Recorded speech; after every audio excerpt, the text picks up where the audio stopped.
সেটা ছিল 22শে শ্রাবণ। একটি স্কুলে গেছি রবীন্দ্রনাথকে নিয়ে কিছু বলতে। ছোটরা তাদের উৎসুক চোখ নিয়ে তাকিয়ে রয়েছে। হঠাৎ মনে হলো, কি বলবো? যা বলবো তাই যদি এদের কাছে ভুল প্রমাণিত হয় পরে। রবীন্দ্রনাথ তো কোনো স্কুল পাঠ্য অঙ্ক নন যে সবার খাতায় একই উত্তর হবে। এক একজনের রবীন্দ্রনাথ এক এক রকম। বাড়িতেও মেয়ে একাধবার জানতে চায় তার ক্লাসের রবীন্দ্রনাথ নিয়ে। হাত ছাড়িয়ে পালাই, কারণ অনেক সময় যে নিজেই বুঝতে পারিনি রবীন্দ্রনাথকে।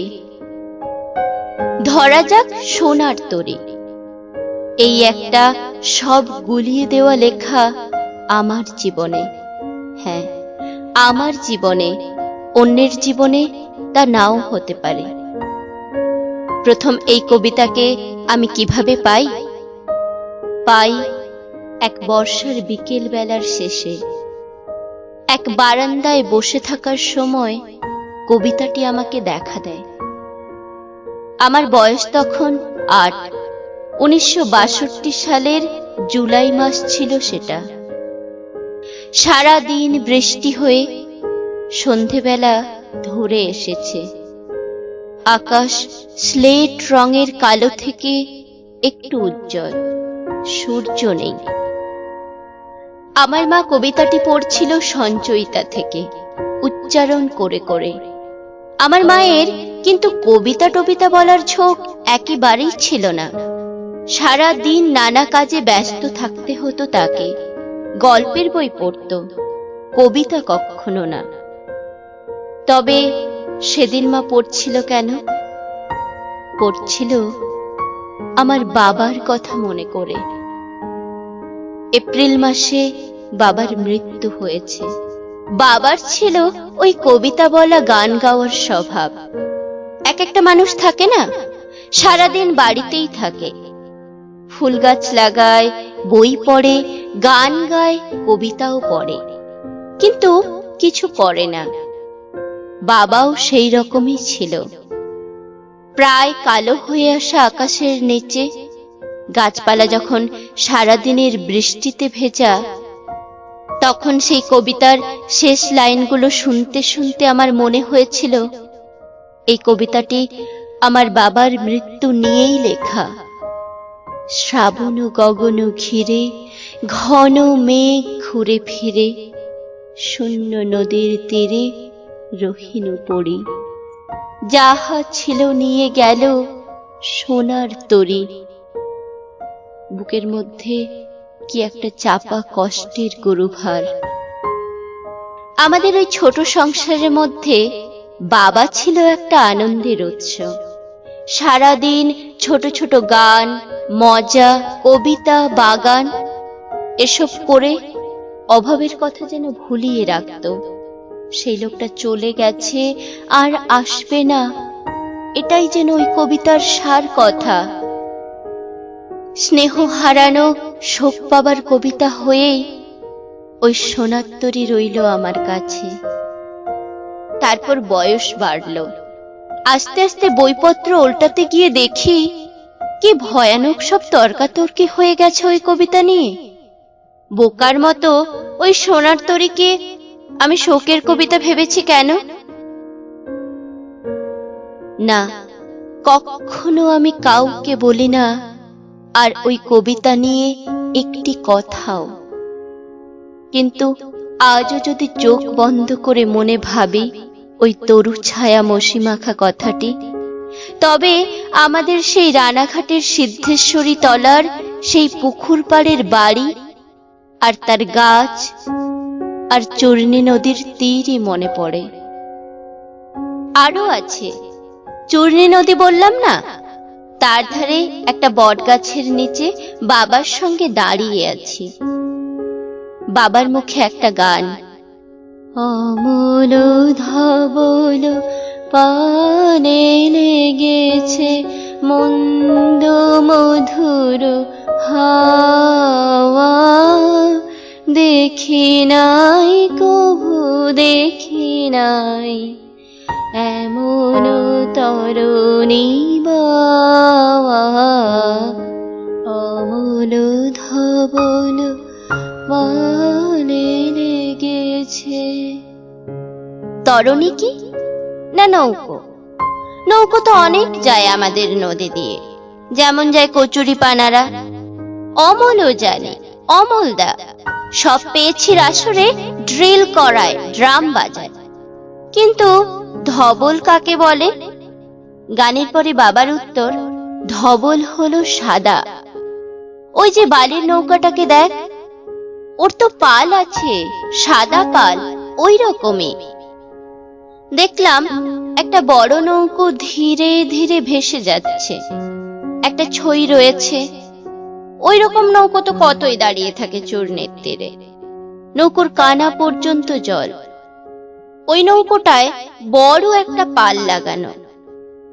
মনের ভেতরে থেকে গেল সেই নৌকো আর তার পাল তুলে যাওয়া। কিন্তু পাল মোটেই অত কিছু সাদা ছিল না, কেমন ময়লা ময়লা ত্রিপল রঙের চাদর একটা। তখন কত বড় আমি, বছর 6-7 বড় জোর। 30 পেরিয়ে আলাপ হলো একটি মেয়ের সঙ্গে। সে আসে, কথা বলে, চলে যায়। পরে দেখেছি যখনই একা হয়ে যাই তখনই তারই কোনো না কোনো ছবি মনে পড়ছে। হয়তো তার এক টুকরো হাসি, কথা বলতে বলতে হঠাৎ থেমে যাওয়া, কপালের ওপর ঝুঁকে পড়া চুল সরানো। একই হলো। আরো কতজনের সঙ্গেই তো কথা বলি, কারো ক্ষেত্রে তো এমন হয় না। সবচেয়ে বেশি মনে পড়ে তার তাকিয়ে থাকা। ভোরে ঘুম ভেঙে মনে পড়ে, দুপুরে ঝাঁঝা রোদে হাঁটতে হাঁটতেও মনে পড়ে। কেন পড়ে? আর কি কোনো চোখ আমি দেখিনি কখনো? বুঝলাম আমি প্রেমে পড়েছি। একদিন এক উঁচু বাড়ির সিঁড়ি দিয়ে নেমে আসছি, সামনে নেমে চলা তার উড়ন্ত আঁচল। কোথাও কারো বাড়ি থেকে গান বাজছে।